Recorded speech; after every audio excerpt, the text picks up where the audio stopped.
Alright, so I got this BrickArms M1917A1 machine gun, and I'm so excited to open this.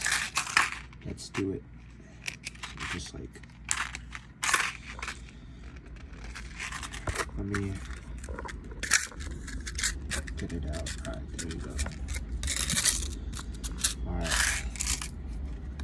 I'm gonna build this bad boy real quick, and be right back. Alright, so here we have it.